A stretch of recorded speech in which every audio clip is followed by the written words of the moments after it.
went to prison, been in prison 5 times, okay? All because of drugs and alcohol, and trying to still fit in.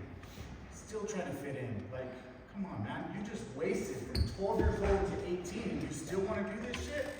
Meanwhile, all my normal friends that I grew up with in school, careers, I come up, damn, fuck them, man. You know what I mean? They ain't cool like me. They ain't cool, right? Nah, they were the cool ones. I was the lame, right? I get to Folsom State Prison my first term. Hit the yard, all the homeboys, right? Working out. Got addicted to heroin in there. I told them, you guys don't have meth? And they said, why would you want meth here? We're in our cells 23 hours a day. You want to be fucking chill. Here's some heroin. Another addiction to add to the list, right? So now I'm chasing heroin. Heroin, let's put it this way. Anything I can get my hands on, I'm chasing it, right? Hustling, right? I don't have nobody out there supporting me. I gotta hustle myself, right? I get out, run them up a couple months, not even checking with parole. Back to the pen. Over and over and over and over again, 5 times. 2017, I thought I had a bright idea to get sober, right? I was like, let's try it, right? Went to detox. Went to detox and met who I am now married to, and we are both sober. She has 7 years, I have 5 years today, right? We can change for each other. It'll work. Nope.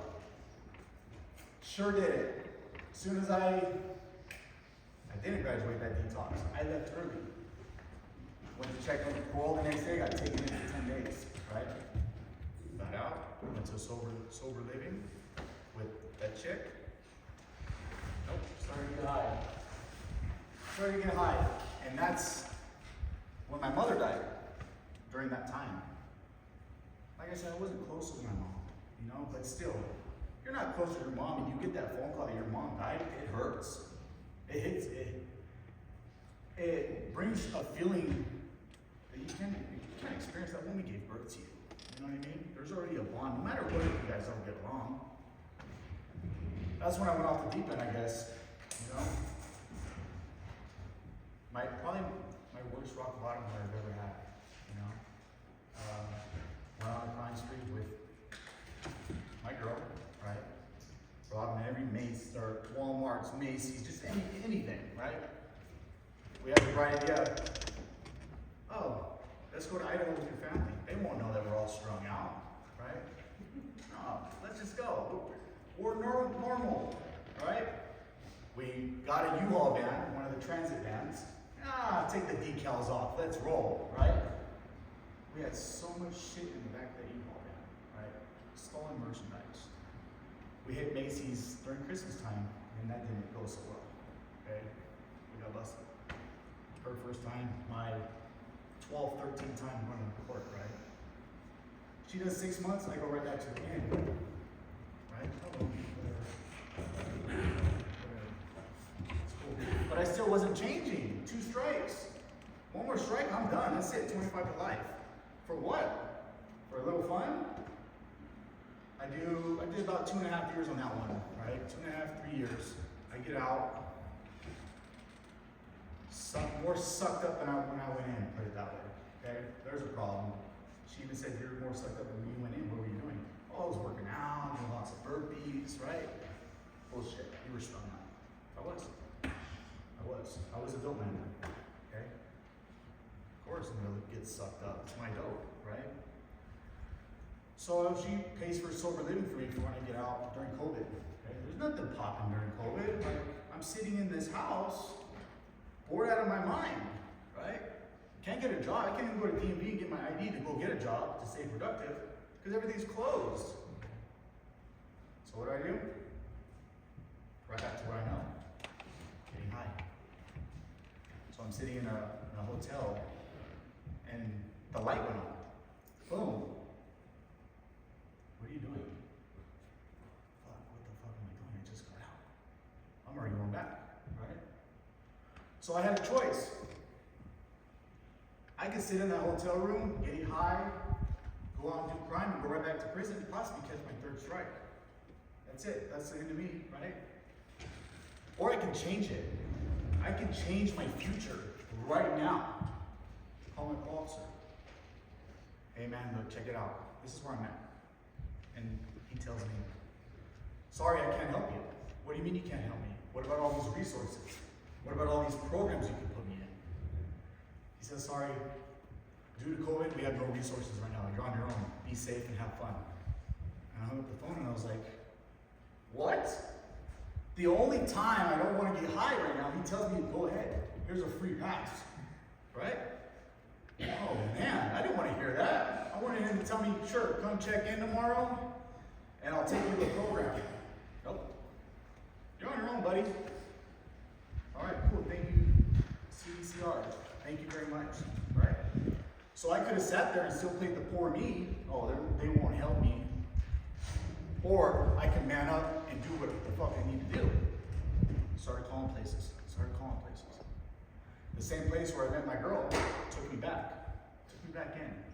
Okay? Let me go there and detox. I stayed up all night smoking meth, just so I would not miss that chance to get out of that hotel room and somehow get to freedom on the other side. Right? I knew it was gonna be a long road, right? I thought, oh, I just need detox. 7-10 days detox, I'm cool. Back on schedule, right? My wife tells me, no, you're gonna do a program, 90-day program. Oh, come on, I don't need a program, right? Go to this detox, complete it. Come out and go right back to sober living because there's a waiting list, right? Low budget indigent treatment center, okay? Gotta wait for people to leave, people graduate, more so people leave, okay? So they give me a call. Hey, my bed's open, be here tomorrow at so-and-so time. Okay, I'll be there. I sat in that 90-day program. Yeah, I bitched a little bit, you know. I'm sure we all bitch, you know what I mean? Like, we're in a controlled environment where they're trying to teach us stuff. Some of us don't want to hear it. I didn't want to hear it. For many years, since I was 12 years old, the same shit that they were teaching me this time in treatment, they've been trying to cram down my throat since I was 12 years old, and I didn't want to listen. So the first step to change was sit there, shut up, and listen. Right? Sat there and listened. I knew it all. Okay? Did I know how to apply it to my life? Clearly not. So I sat there and I listened and I learned how to apply it to my life. Okay?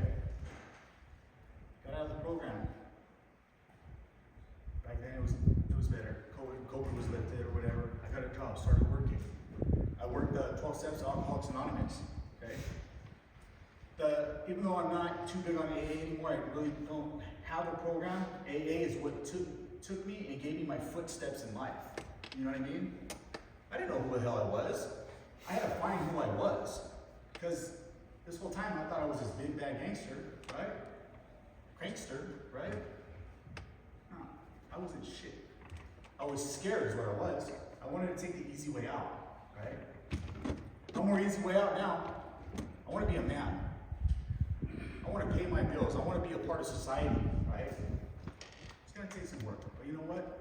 Every day I woke up, I picked something to choose from to be a better man. Whether it be my lying, my manipulating, right? Something. Just always pick something to work on one day at a time, okay? You may complete your steps, but those principles and the traditions of AA will never, ever leave your life. It teaches you how to live, okay? Like I said, today now I have 5 years clean because it took me 5 years, April 16th. And by the grace of God, I never in a million years, I thought I was gonna die in prison, man. I thought I was gonna die in prison. Die in prison or an overdose, you know? But now, my life is great today. And it may not be everything that I want in life today, but it's where God has me, where God needs me to be, you know? And as long as I just keep trying to better myself and keep taking those steps, it's gonna be better, man. 100%. Like I said, this thing, it's just getting started. You know, this guy at church that spoke, Kyle Kielsen, right? I don't know if you guys ever heard of him. He's like a big motivational speaker. Hawaii's Most Wanted, okay? He inspired me to say, you know what? I'm gonna take that leap of faith. I prayed about it to God. Use me as a vessel to help reach people, you know?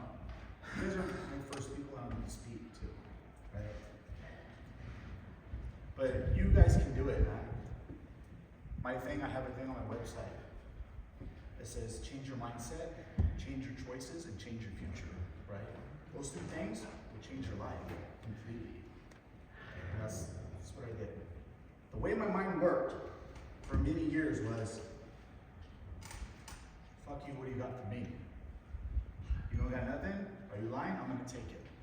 So that's where my addiction took me. I didn't care who you were, right? What you did, right? It's mine. I remember when I was younger, I used to go to Knott's Berry Farm in the parking lots, and I used to steal parts. Okay? Open up a brand new Honda. There's 2 car seats in the back. Like, little car seats, right? Not the booster seats. 2 car seats. I open up the center console, there's a key. I'm out. Cool. Brand new whip, right? I look back, I see the car seats. Did I stop and say, oh, this person's not gonna have a car to take their babies around? You know? What if their babies are sick and they need to go to the hospital? How are they gonna get that? Nope. Pulled in a neighborhood, dumped the car seats, and took off. Right? I didn't care. I look back on everything that I've done, and there's not enough things that I can do in this world to take back anything. You know what I mean? Not enough good deeds, nothing to make it right, because what's done is done. You can never take back nothing, you know? You can change your future from a certain point to make it better.